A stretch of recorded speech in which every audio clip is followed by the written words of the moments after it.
Hai, sudah pasti anda tahu bahawa telekomunikasi dan saluran maklumat yang kita gunakan setiap hari melibatkan fungsi satelit. Sejauh manakah pengetahuan kita mengenai satelit SAR yang juga dikenali sebagai satelit sintetik apertur radar? Tahukah anda hanya telefon pintar diperlukan oleh seorang petani dari Kalimantan agar tidak terkena banjir atau mengatasi masalah kesuburan tanahnya? Seorang pegawai perhutanan dari Sarawak pula boleh mengesan kegiatan pembalakan haram dengan kemudahan aplikasi pintar. Bayangkan pula seorang anggota keselamatan yang mendapat laporan tentang kejadian kebakaran terpencil lebih awal sekitar beberapa jam ataupun sehari sebelum api tersebut merebak. Ini bukanlah sekadar contoh. Situasi dan kebolehan seperti ini dapat dicapai dengan teknologi pemprosesan imej resolusi tinggi penuh ukuran Albit. Ini memberikan data mengenai apa yang tersembunyi di bawah tanah dan dasar lautan. Bukan sahaja ia mampu menembusi awan, SAR mampu menembusi daun, mengenal pasti jumlah klorofil atau tahap kehijauannya, mengenal pasti perbezaan saiz, rupa bentuk dan kandungan jisim serta kandungan air di dalamnya.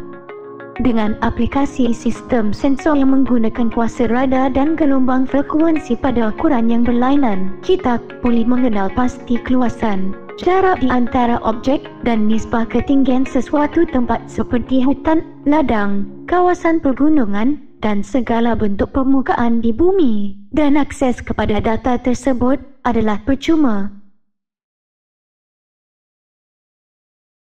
Satelit SAR adalah satelit yang menggunakan kuasanya tersendiri dan tidak bergantung pada cahaya matahari seperti satelit optik yang mana penghasilan imejnya juga terkesan akibat cuaca buruk, hujan, awan tebal dan keadaan di waktu malam.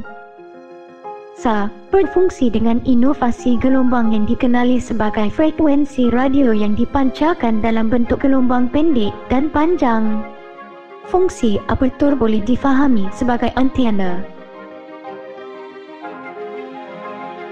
Apabila antena dipadankan sejajar pada kadar gelombang berbeza, yang terhasil adalah 3 kategori bacaan apabila radar dipancar ke hutan. X-band 3 cm. Pancaran ini memberi imej di atas kanopi hutan. C-band 6 cm. Pancaran ini memberi imej di bawah kanopi hutan di kawasan pertengahan. L-band 24 cm. Pancaran ini memberi imej di dalam batang pokok, sekeliling pokok dan jisim pokok. Secara ringkasnya, kombinasi beberapa sudut pandangan yang berbeza memancarkan gelombang yang akan memantulkan kembali. Proses seterusnya pula menghasilkan imej sintetik dan high resolution image. Gelombang radar boleh dilepaskan secara polarisasi condong yang digunakan untuk mengenal pasti bangunan dan objek-objek berdekat polarisasi menegak yang digunakan untuk pemantauan hutan kerana pantulannya. Kelebihan satelit SAR adalah keupayaan memantau pergerakan bumi dengan lebih baik serta mengenal pasti semua aktiviti yang berkaitan di atas permukaan bumi menjelang tahun depan. 2 satelit SAR yang terhebat iaitu NISA dan BioMES akan dilancarkan dan menyediakan maklumat mengenai bumi. Bayangkan kekuatan kita apabila mampu meramalkan banjir, monsun, kemarau dan geojisim, perubahan iklim, kitaran sumber makanan, sumber air, penggunaan tanah, bencana alam. Semua dapat diatasi.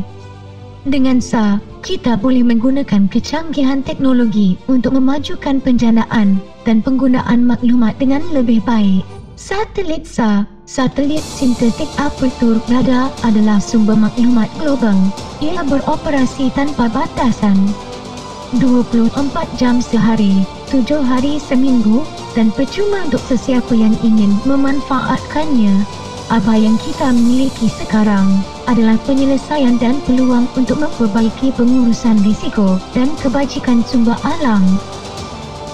Namun, kita sampai situ je. Yang jap dari kami, jaga diri baik-baik. Terima kasih kerana sudi meluangkan masa. Okey. Bye.